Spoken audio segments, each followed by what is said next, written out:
toneladang kamatis naman. Naku po, ito na Nelson, mga kababayan.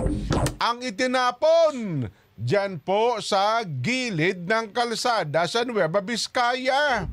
Dahilan, umaaray na raw po kasi, ang dami oh.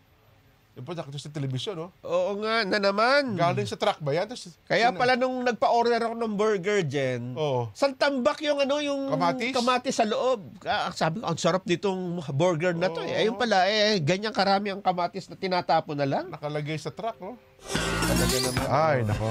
Umaaray na raw po yung mag-asaka sa matinding pagkalugi dahil hindi nila maibenta ang kamatis at nabubulok na lang dahil po sa oversupply.